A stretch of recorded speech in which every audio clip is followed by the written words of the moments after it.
नरेंद्र मोदी का संबोधन शुरू हो चुका है, तो सीधे आपको लिए चल रहा है और विश्व भारती के लक्ष्यों से जुड़ी है। साथियों, जब हम स्वतंत्रता संग्राम की बात करते हैं तो हमारे मन में सीधे 19वीं और 20वीं सदी का विचार आता है। लेकिन यह भी एक तथ्य है कि इन आंदोलनों की नींव बहुत पहले रखी गई थी। भारत की आजादी के आंदोलन को सदियों पहले से चले आ रहे अनेक आंदोलनों से ऊर्जा मिली थी। भारत की आध्यात्मिक और सांस्कृतिक एकता को भक्ति आंदोलन ने मजबूत करने का काम किया था। भक्ति युग में हिंदुस्तान के हर क्षेत्र, हर इलाके, पूर्व, पश्चिम, उत्तर, दक्षिण, हर दिशा में हमारे संतों ने, महंतों ने, आचार्यों ने देश की चेतना को जागरूक रखने का अविरत, अविराम प्रयास किया। अगर दक्षिण की बात करें तो मध्वाचार्य, निम्बकाचार्य, वल्लभाचार्य, रामानुजाचार्य हुए। अगर पश्चिम की तरफ नजर करें तो मीराबाई, एकनाथ, तुकाराम, रामदास, नरसिंह मेहता। अगर उत्तर की तरफ नजर करें तो संत रामानंद, कबीरदास, गोस्वामी तुलसीदास, सूरदास, गुरु नानक देव, संत रैदास, अनगिनत महापुरुष। पूर्व की तरफ देखें, इतने सारे नाम हैं।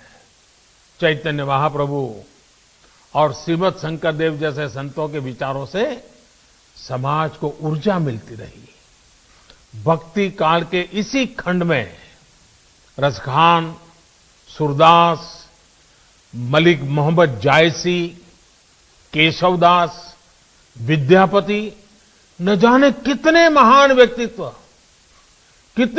व्यक्तित्व हुए, जिन्होंने अपनी रचनाओं को और रचनाओं से समाज को सुधारने का भी, आगे बढ़ने का भी और प्रगति का मार्ग दिखाया।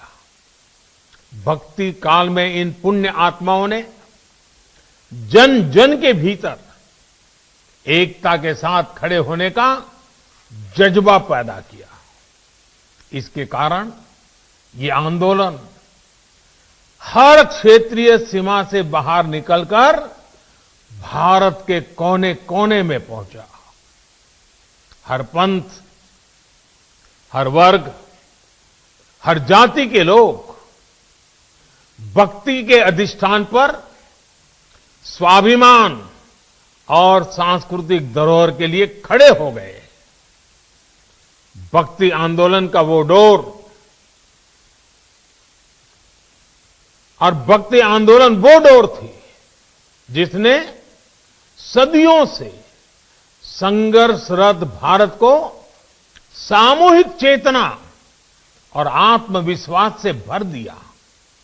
साथियों, भक्ति का ये विषय तब तक आगे नहीं बढ़ सकता जब तक महान काली भक्त श्री रामकृष्ण परमहंस जी की चर्चा न हो। वो महान संत जिनके कारण भारत को स्वामी विवेकानंद मिले। स्वामी विवेकानंद भक्ति, ज्ञान और कर्म तीनों को अपने में समाये हुए थे।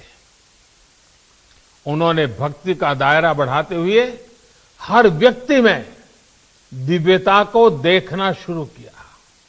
उन्होंने व्यक्ति और संस्थान के निर्माण पर बल देते हुए कर्म को भी अभिव्यक्ति दी, प्रेरणा दी। साथियों, भक्ति आंदोलन के सैकड़ों वर्षों के कालखंड के साथ साथ देश में कर्म आंदोलन भी चला। सदियों से भारत के लोग गुलामी और साम्राज्यवाद से लड़ रहे थे।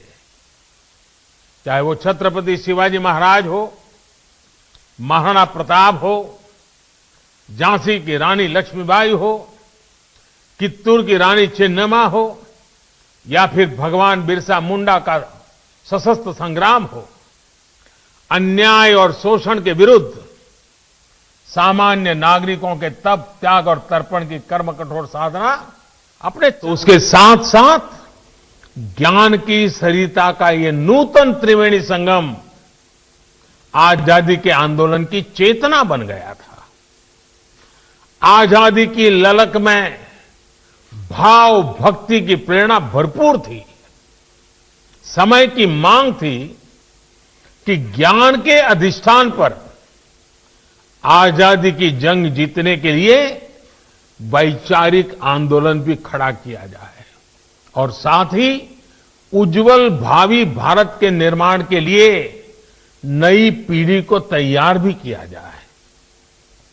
और हम में बहुत बड़ी और इसमें बहुत बड़ी भूमिका निभाई उस समय स्थापित हुई कई प्रतिष्ठित शिक्षण संस्थानों ने, विश्वविद्यालयों ने। विश्व भारती यूनिवर्सिटी हो, बनारस हिंदू विश्वविद्यालय हो, अलीगढ़ मुस्लिम यूनिवर्सिटी हो, नेशनल कॉलेज हो जो आजकल लाहौर में है, मैसूर यूनिवर्सिटी हो, त्रिची नेशनल कॉलेज हो, महात्मा गांधी काशी विद्यापीठ हो, गुजरात विद्यापीठ हो, विलिंगडन कॉलेज हो, जामिया मिलिया इस्माइलिया हो, लखनऊ यूनिवर्सिटी हो, पटना यूनिवर्सिटी हो, दिल्ली विश्वविद्यालय हो, आंध्र यूनिवर्सिटी हो, अन्ना मलाई यूनिवर्सिटी हो, ऐसे अनेक संस्थान उसी एक कालखंड में देश में स्थापित हुए। इन यूनिवर्सिटीज में भारत की एक बिल्कुल नई विद्वत्ता का विकास हुआ। इन शिक्षण संस्थाओं ने भारत की आजादी के लिए चल रहे वैचारिक आंदोलन को नई ऊर्जा दी, नई दिशा दी, नई ऊंचाई दी। भक्ति आंदोलन से हम एकजुट हुए, ज्ञान आंदोलन ने बौद्धिक मजबूती दी और कर्म आंदोलन ने हमें अपने हक के लिए लड़ाई का हौसला और साहस दिया। सैकड़ों वर्षों के कालखंड में चले ये आंदोलन त्याग, तपस्या और तर्पण की अनूठी मिसाल बन गए थे।